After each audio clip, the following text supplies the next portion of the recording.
Charlie Sotelo, another former producer at ACA TV, claims Jones's whole act was, "I'm burdened by how much knowledge I have, and I have to share it with you guys because it's my duty." And he was burdened by "This is my cross to bear, my enormous brain filled with knowledge. You know the burden of knowing so much, so much." Like, this is one of the most egotistical things I've ever seen. "I'm burdened by how much knowledge I have, and I have to share it. It's my duty." Behold, ego man.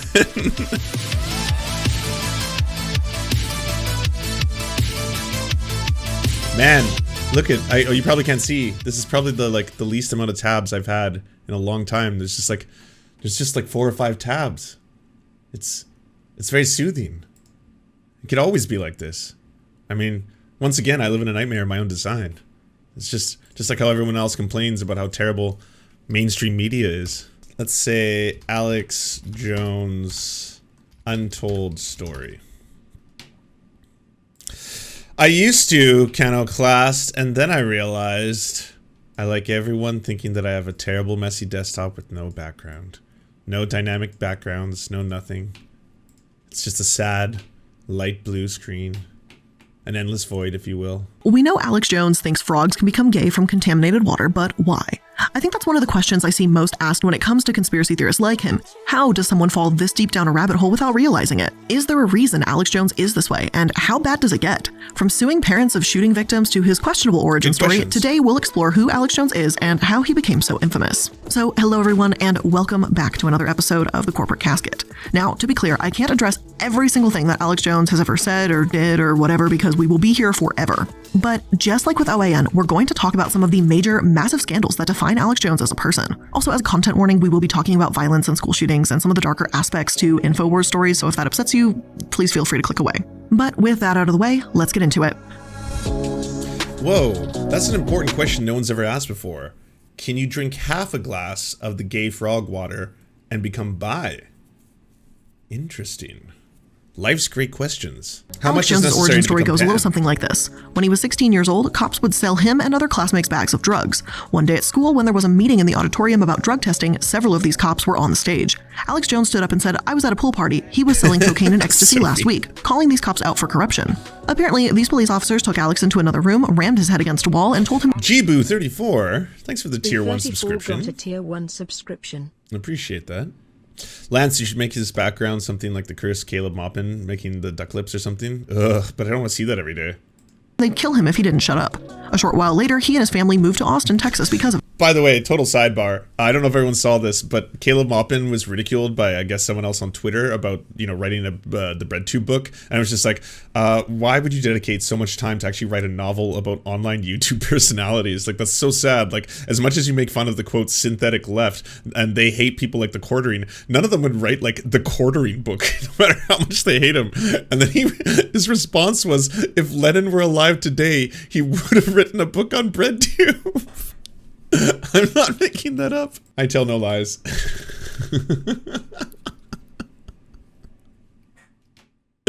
Yes, definitely. That's what the Vanguard would prioritize. So amazing. That's the story of Alex Jones in a tiny little nutshell, at least according to him and what he's told people in interviews, and to some extent, I guess it makes sense. Yep. No wonder he's such a conspiracy theorist if he witnessed corruption firsthand at such a young age, right? But here's the thing. I just so happened to catch a radio program all about Alex Jones a few months ago from This American Life, and it was episode 670 called Beware the Jabberwock. During that episode, a man named John Ronson is interviewed, a man who has known Alex Jones for years, long before he became infamous. According to John, that's not Alex Jones' origin story at all, and he's spoken to former InfoWars employees and people who were actually there that day to verify it. The thing is, Wait. Are you saying that Alex Jones is a liar and has been lying since the very beginning, and that even his own origin story is a lie? Yes, the local sheriff in Alex's hometown was convicted of stealing marijuana from the police evidence room with a plan to sell it. So Alex Jones' backstory does seem to hold some water at a glance. But once you dig a little deeper, former classmates of Alex say they don't remember an assembly like this happening at all. One such classmate, Ryan Tipton, said it was probably the DARE program assembly and that no one, certainly not Alex Jones, stood up and said, yeah, that officer was selling cocaine last week. The police officer who actually worked in the school when Alex was there said that, quote, I would be willing to bet my whole pension that never happened. I don't think there were any times where, actually, we were even questioning a student that an administrator wasn't in the room, end quote. So what is Alex Jones's backstory? What makes him this way? Well, as it turns out, he apparently just beat people up, and then his father, a dentist, would pay their medical bills and tell people not to sue. Alex's father allegedly even gave a book about why it's wrong to sue people to the parents of one of Alex's victims and classmates, so he wasn't particularly popular. According to This American Life, no one liked him because he was a bully. There was a group of kids that felt unsafe around him, and so they came up with a plan to trick him. They invited him out to a party in a barn. It was a trap, Josh, a former InfoWars employee, said. They beat him within an inch of his life. That's why his family moved to Austin. His whole family uprooted him and moved into a completely different city because of this crazy thing that happened to him. Josh said having those guys conspire against Alex by luring him to that party was the real reason he got obsessed with conspiracies. He had been a victim of one. Whoa. Even though I don't condone violence, obviously, I get why these teenagers were angry and wanted to take justice into their own hands, although it doesn't make it right what happened. Honestly, it's just fascinating to me to see how someone's mind works, why they actually act the way they do. To realize that this may have been the inciting incident that made Alex Jones the conspiracy theorist he is today is interesting to me. As for his early career, Alex Jones began as a local cable... It's wild how they have these origin stories. Like the same thing with Steven Crowder. Steven Crowder was bullied as a kid, and so he grew up to be a professional bully. So, interesting. ...access cult figure on ACA TV, Austin Community Access Television, in the 90s. According to one source, ACA TV in the 90s was pure Austin at its weirdest. Sure, the internet was around, but not in the way we know it today. So the local public access TV, channels 10 and 16, were populated by a never-ending string of shows. Eccentric, religious, bizarre, and just plain unlike anything anyone had ever seen. Basically, the whole thing was a typical Austin thing, said Carrie On, a local comedian who also had a public access show at the time called The Ronnie Velveeta Show. The ACA TV broadcasting ethos was, hey, have your own show, just come on down and do it, On explained. Such local homespun public access oddities included an accordion-wielding singing Austrian, a fundamentalist preacher who wore a toilet seat around his neck, and, of course, a 22-year-old Alex Jones who ranted about black helicopters, the Illuminati, and how NASA faked the moon landing. When Oklahoma City was bombed, Jones jumped on it. He immediately began accusing the government of being involved. I understood there's a kleptocracy working with psychopathic governments, clutches of evil that know the tricks of control, he says. Jones began building up a fan base, subbing in for sick hosts and broadcasting his beliefs to fans that sent him more evidence of the New World Order in the mail. Alex Jones had been this way for a while. I've heard it said that he can't actually really believe what he's saying and it's just a front or an act, an exaggerated personality, but make no mistake, Alex Jones has spoken like this for decades. A former ACA TV producer said that he was amusing at first in a tinfoil hat kind of way, but it became worrying and uncomfortable when she realized that he was the same person off camera that was in front of one. Charlie Sotelo, another former producer at ACA TV, claims, Jones's whole act was, I'm burdened by how much knowledge I have, and I have to share it with you guys because it's my duty. And he was burdened by...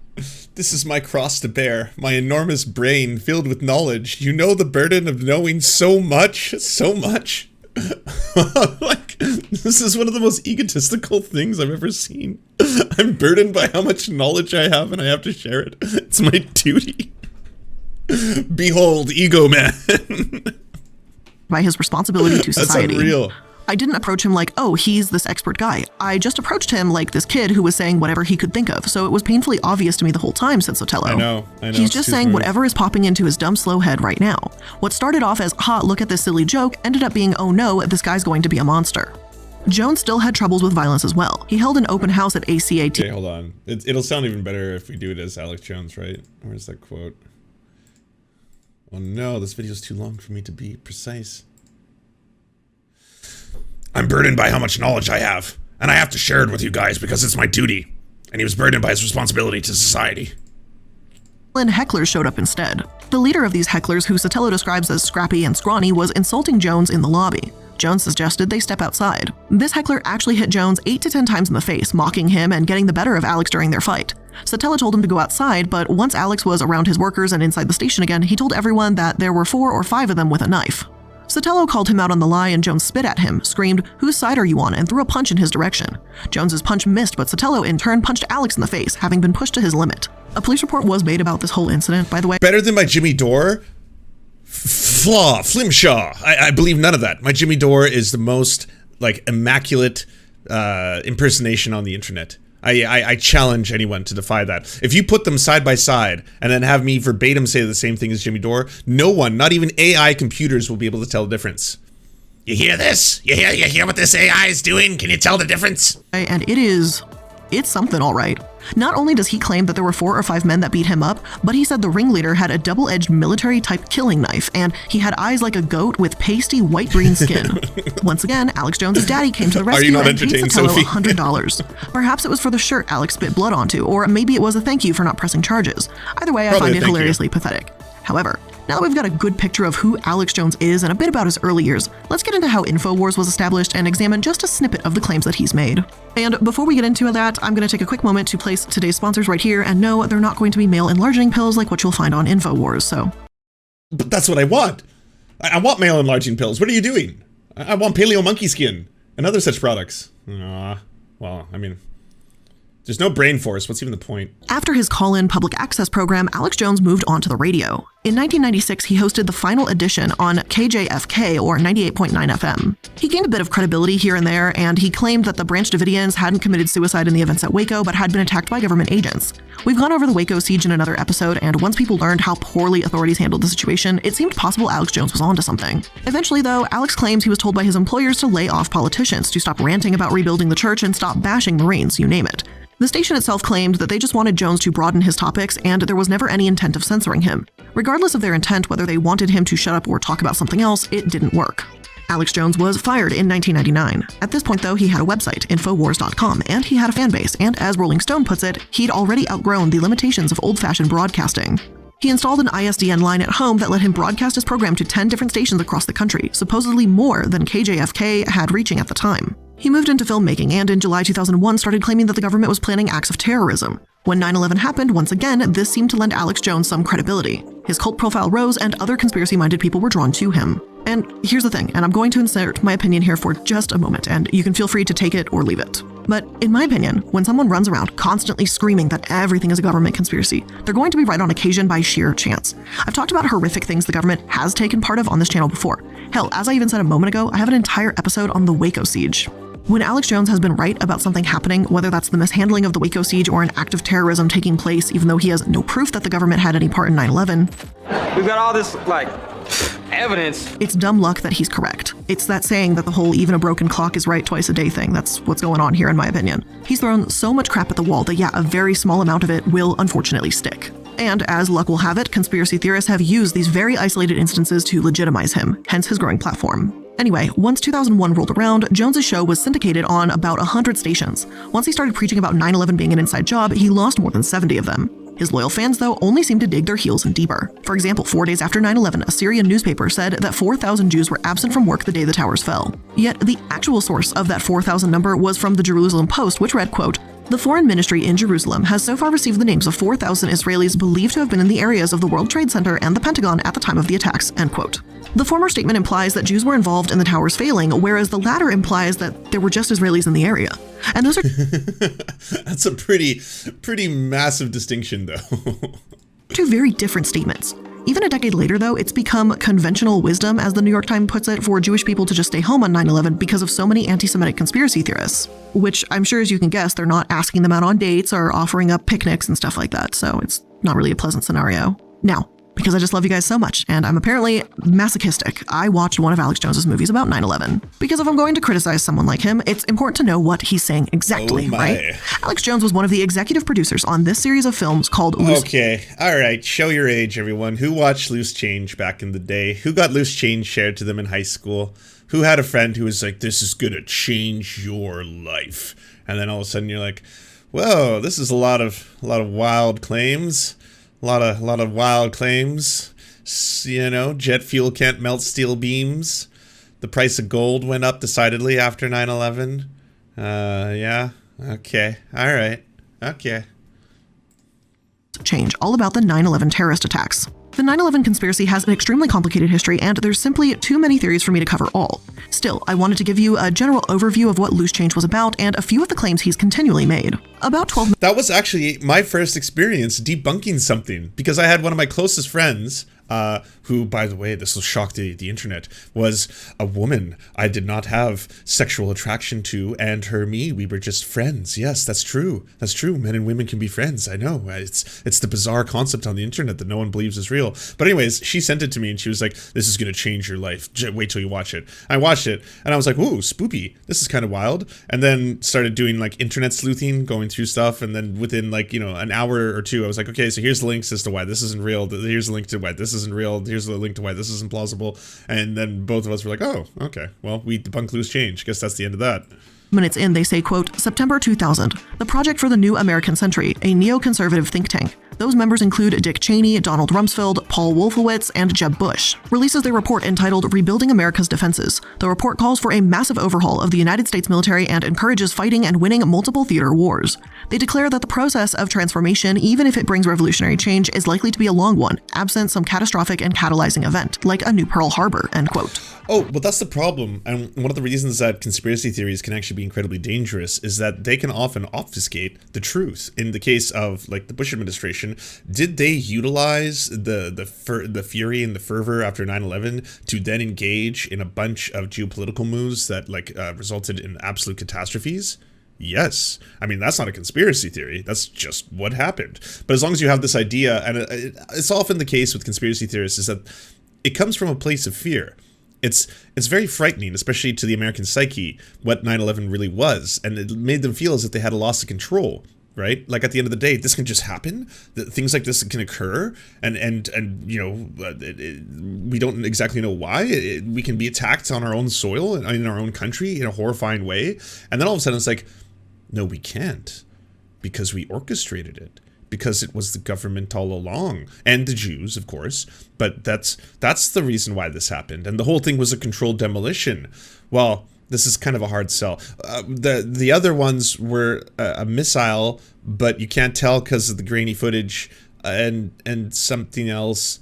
And jet fuel can't melt steel beams. Don't forget about that one. Yeah, that's a true science fact. In other words, because this think tank recognized the United States had no massive catastrophic event to act on, no theater wars to win, this means they started 9/11, I guess. Well, here's the thing. I ended up finding a New York Times article that directed me to a website written by a man named Mark Roberts, who went through the enormous task of explaining, picking apart, and debunking the hundreds and hundreds of claims made in the film. When it comes to this... That was the same old document that I went through. Oh, man, this is taking me back. Nostalgia. ...supposed catastrophic event, here's what he had to say.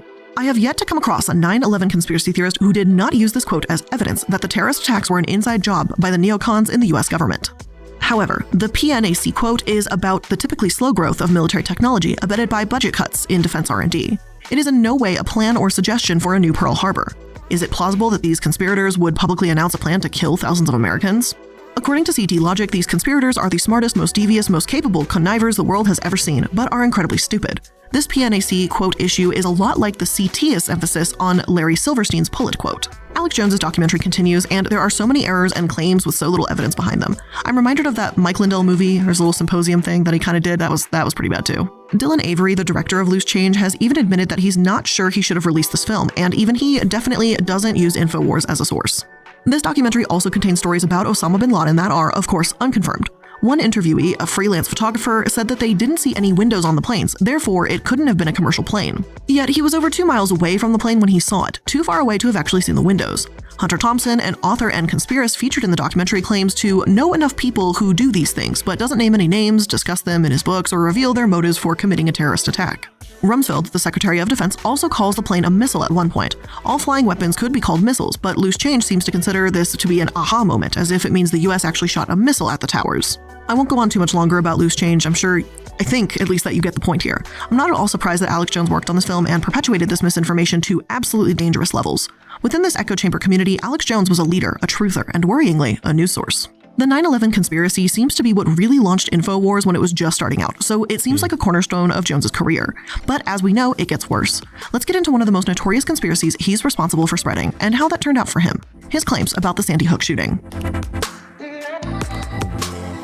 Content warning, everyone. Now, this is probably one of the most grotesque conspiracies I've ever heard, that the child victims in a school shooting were actors, and the entire tragedy was a performance staged by gun control advocates backed by the government. Sure, Alex Jones has the right to free speech, but his victims also have the right to hold him accountable for the impact his words have had and the trauma he's inflicted on them. The events at Sandy Hook are extremely heartbreaking, so for those of you that may not be aware of what happened, I'm going to give you just a brief recap. In December 2012, a 20-year-old killed his mother, took 3 guns, and went to the Sandy Hook Elementary School disguised as a law enforcement official. I'm not going to name the shooter because that's the attention he wants, so fuck him. The doors were locked when he arrived, so he used an assault weapon to shoot an entrance into the building and then began shooting, taking the lives of 20 first-grade students and 6 adults before killing himself. Just days later, the conspiracy that the Sandy Hook shooting had never happened began to spread, and that was thanks to Alex Jones. And before we get into what Alex Jones said exactly in those first few days following the aftermath of the shooting, I once again just want to insert my opinion here. Because much like what happened at the events of September 11th, I very much remember where I was when September 11th happened and what happened that day. And on the day of the Sandy Hook shooting, I also remember what happened that day. I distinctly remember being so disturbed, I thought it was some weird thriller movie my mom may have been watching when I came home from college. I thought it was anything but reality. And I remember realizing and starting to sink in what was happening that day, that I just sat down, sank into the couch, and I just cried because I couldn't believe in 2012 what our world was coming to. It was so disturbing and devastating to hear that 20 first grade kiddos, like I remember being a first grader, like to be that age and know that your life no longer goes forward at that point because someone killed you out of just anger and hating their own life. I'm sure many of you also remember what happened that day and the news reports that followed, and it was... Oh yeah. That event was a shell shock, I think, for a lot of people. And also, it astounded me that it didn't result in any kind of tangible gun reform in the United States at all, like in any way, shape, or form. And then after that, I was like, well, that's a DOA issue then. There'll never be any kind of changes on a federal level to gun reform in the United States. If something that horrifying can take place and then afterwards result in no political action, then yeah, that's just going to be the way. It was bad. I know that's such a simple word, but it was hard to swallow. It was hard to hear those facts, hear the people that survived speaking out about what happened. It was insanely just surreal, the entire thing. And I'm not part of that, so I can't imagine what happened to the people who were there that day, who witnessed it. True. And survived. And so this definitely just... I'm only really mentioning this because it just evokes a certain type of emotion or something from me because I just have such a direct feeling to what happened that day. So, well, all this aside too, not to cast it aside because it's a very good point, but like when people bring up Alex Jones and there's this new resurgence now, especially amongst the right, that Alex Jones is a meme, like Alex Jones is always right, let's bring him on our panel, you know, and then Alex Jones is appearing on Tim Pool's show and Tim Pool's appearing on his show and he's on that panel with the Quartering and a whole bunch of other people, Geeks and Gamers, and now he's going to go on yet another famous YouTubers thing. Like, have every single one of you forgotten what Alex Jones did or is being successfully sued for, thankfully? So to remember all of those emotions and to sympathize with what those people that survived, what those children went through, that did survive, went through, and then to hear what we're about to hear about what... Wait, so the paid family leave has been taken out of the bill and there's more developments? Manchin tells me repaid leave in discussions with Gillibrand. I'm looking at everything but to put this into a reconciliation bill. It's a major policy. It is not the place to do it, of course. I mean, that's what Manchin can say to every single thing that he doesn't like or that his donors don't like, right? This is just not the place for a bill of this nature. I don't consider it appropriate. What Alex Jones has to say, it's just... Maybe I want to stir up some of the emotion that you guys could remember the same kind of feeling that I did before we have to remember that this was 4 days after 20 children and 6 adults died. This is what Alex Jones said. According to The Guardian, in just one example, Jones would tell his listeners the whole thing was fake. He continued, it pretty much didn't happen. The subject of such lies, such as the Sandy Hook parent Lenny Posner, were in some instances forced to move multiple times to dodge threats made by followers of conspiracy theorists. In one instance, a Florida woman was sentenced to jail after sending Posner multiple death threats. As part of a ruling against her, she was barred from accessing the InfoWars website. When Lenny, the father of the youngest victim at Sandy Hook, posted photos of his late son Noah, hoaxers would call the comment a fake kid and didn't die and write fucking liar on it. For years now, he's been receiving death threats, all because of conspiracy theorists that want to believe Sandy Hook didn't happen. And make no mistake, Alex Jones isn't saying this because he's horrified that it did, but because he and other despicable people like him have politicized this tragedy and they've monetized this tragedy, claiming that this is just another way the left is trying to take their guns away. No matter where you land on the topic of gun rights, Sandy Hook happened. But those who believe Alex Jones, conspiracy theorists to the extreme, have gone so far as to write books up to 400 pages long about why it supposedly didn't, and how it was a FEMA drill or a false flag event. They've even accused Lenny Posner of fabricating his paternity and his son's death certificate. How low can you stoop? Yeah. The father of a murdered child had to request that a court appoint an expert to conduct a post-mortem paternity test. According to Lenny, when he published the medical examiner's report related to Noah's death, it was a tough decision at first, and it wasn't something that I took lightly. He also published his son's photos and school records. This was really honoring Noah and revealing the story of his life and his death, which is the story of Noah. It did nothing to stop the conspiracists, who only concocted more theories. Posner found conspiracies about himself, that he didn't exist, or that he didn't attend Noah's funeral. I reached the point where I realized that they were just responding to the tragedy with hate instead of compassion, and they weren't really looking for the truth, he said. Posner founded a non-profit. Sinema is the most ratioed member of Congress? Kirsten Sinema is the most ratioed member of Congress? Is there stats on that? Members of Congress, the highest median ratio distribution across tweets? There's statistics on this. And Manchin is the second. Well done. Well done, internet. I mean, hey, they may be successfully voting and destroying democracy, but at least we got the ratios. Dedicated to stopping the spread of misinformation, but naturally this only made him a bigger threat. He couldn't win. If he tried to tell his side of the story, he was wrong. If he tried to combat it and get the dangerous information removed, he was wrong.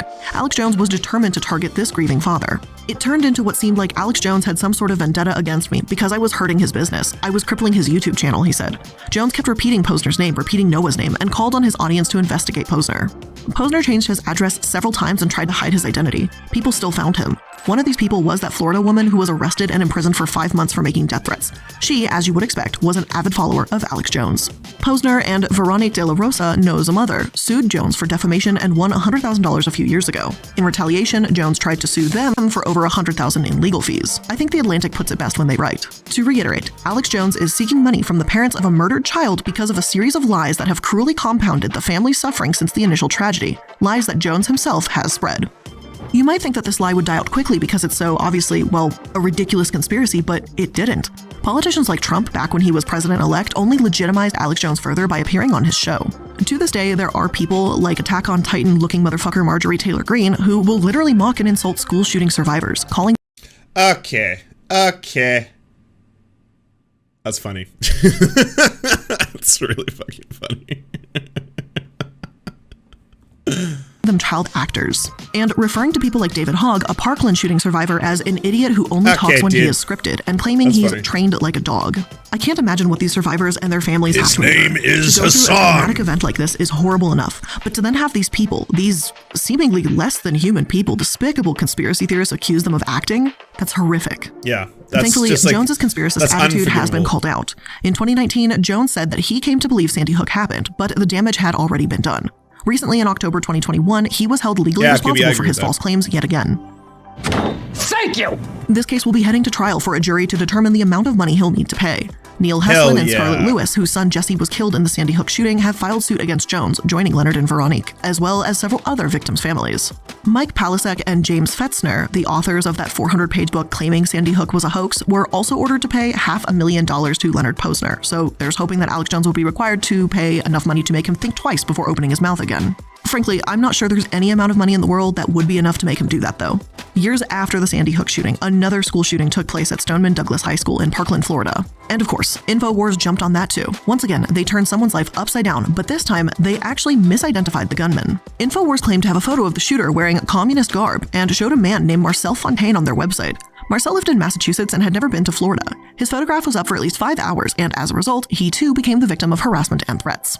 Alex Jones truly has a way of bringing out the worst in his viewers. According to the New York Times, in March 2017, Mr. Jones apologized for spreading the hoax known as Pizzagate, which claimed that top Democratic officials operated a satanic child pornography ring in the basement of Comet Ping Pong, a Washington pizza also helped propel the career of Mike Cernovich in the process. Another really shitty fact about this all. Restaurant. His apology came 3 months after a man motivated by the conspiracy theory filed a rifle inside the restaurant. In May 2017, Mr. Jones retracted several stories and issued an apology to Chobani Yogurt in order to resolve a lawsuit filed by the company for asserting that its Idaho factory, which employs refugees, was connected to a 2016 sexual assault of a child. The shooting at Stoneman Douglas High, along with the student survivors who have since led impassioned rallies for restrictions on guns, quickly attracted the attention of far-right provocateurs. A month after the shooting, YouTube cracked down on some fringe groups whose conspiracy theory videos had climbed the site's trending list. YouTube issued a warning against InfoWars, which had published a video that falsely claimed that a Stoneman Douglas student, David Hogg, was a crisis actor. It's no wonder that Jones had been banned on Twitter, YouTube, Facebook, and multiple other platforms that don't condone his message. It's funny, with the cancel culture, like from the left perspective, Alex Jones is usually the one example where they're like, but I have a hard time defending his removal from these platforms. Like even the absolute free speech absolutists, they're going to be like, Alex Jones could be the exception to the rule, It's hate speech that glorifies violence. Again, Alex does have the right to free speech, but companies have the right to want nothing to do with him. He can speak his mind and run Infowars.com all he wants, but it's not an exaggeration to call his messages dangerous. Alex Jones has obviously still found ways to make excuses for his behavior even now. Under oath, he claimed he has a form of psychosis that made him believe everything is staged. Is it true? Possibly. If Alex Jones does have a legitimate medical or mental condition for firmly believing that the entire world is against him, it would certainly explain a lot.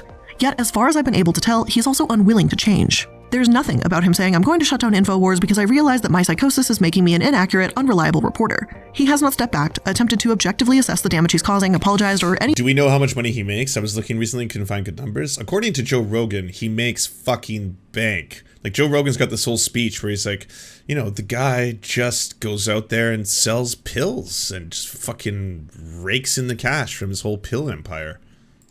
Any sort of help, to my knowledge. If he's aware enough to recognize that this has become a problem, and problem being a massive understatement really, then surely he's aware enough to do something about it. Because he hasn't. Yeah, and because she's totally on point here. If that is in fact true, that he has a form of psychosis and that's what's causing all of this, then the answer to that is not to expand your InfoWars pill-selling empire, but actually to seek treatment for that. Obviously don't have access to any of his medical records, so I'm not really going to speculate on that too much further. Now, because going over every other problematic conspiracy, it'd be Pizzagate or water-turning frogsgate, would take years, let's continue to talk about Alex Jones as a person and an employer. To no one's surprise, I'm sure, Alex Jones has been accused of anti-Semitism, racism, and sexual misconduct. A former video editor, Rob Jacobson, who's Jewish, has said that Jones bullied him and called him the resident Jew, or Jakobson. It seems Alex really never grew out of those old bullying days that he wants to hide. A former production assistant, Ashley Beckford, a black woman, also claims that Jones grabbed her behind while giving her a hug and said, "Who wouldn't want to have a black wife?" Referring to Jones, Beckford said, "I was also subjected to harassment and racial slurs by respondents' management and some peer colleagues, as well as subjected to sexual harassment and a hostile, sexually offensive work environment." Beckford also claims she was called a coon by senior management of the staff and said she was actively treated differently than other employees because of her race. Jones has denied the claims and said that nobody accuses me of stuff like that. That's total bullshit when confronted with them.